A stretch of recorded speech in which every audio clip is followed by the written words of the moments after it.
महिलरोपमाय नामक एक दक्षिणी शहर के पास भगवान शिव का एक मंदिर था। वहाँ एक पवित्र ऋषि रहते थे और मंदिर की देखभाल करते थे। वे भिक्षा के लिए शहर में हर रोज जाते थे और भोजन के लिए शाम को वापस आते थे। वे अपनी आवश्यकता से अधिक यथावत धन कर लेते थे। बाकी का बर्तन में डालकर गरीब मजदूरों में बांट देते थे। जो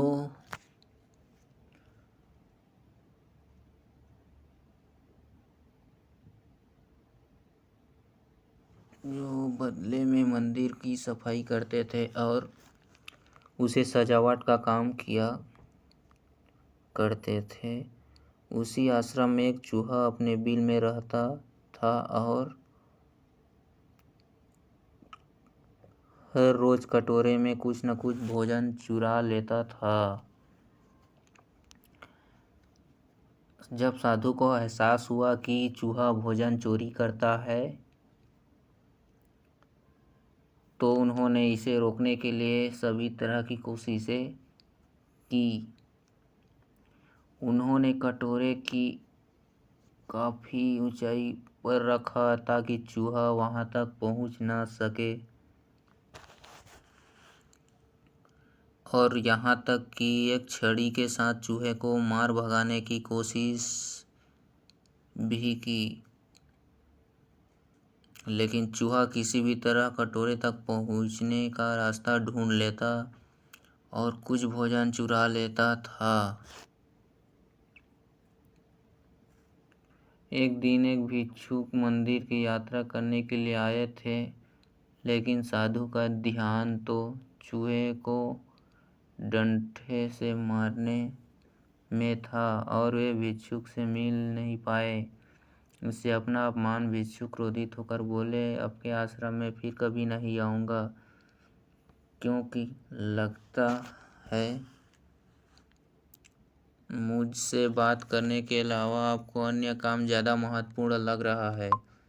साधु विनम्रतापूर्वक चूहे से जुड़ी अपनी परेशानियों के बारे में भिक्षुक को बताते हैं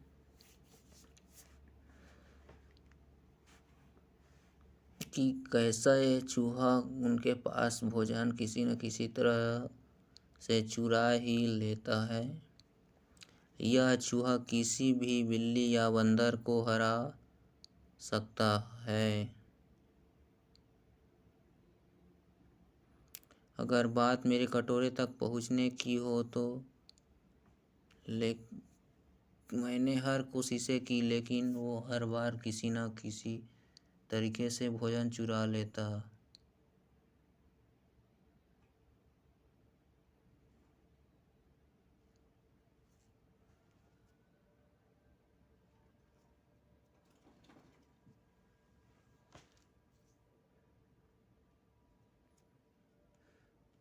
भिक्षुक ने साधु की परेशानियों को समझा और सलाह दी। चूहे में इतनी शक्ति, आत्मविश्वास और चंचलता के पीछे अवश्य कुछ न कुछ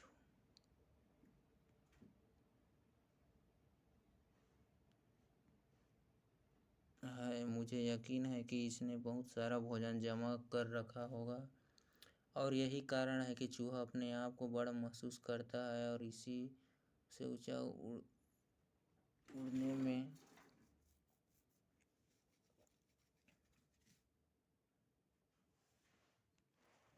तो वे चूहे के भोजन के भंडार तक पहुंचने में सक्षम हो जाएंगे। उन्होंने फैसला किया कि अगली सुबह चूहे को पीछा करके उसे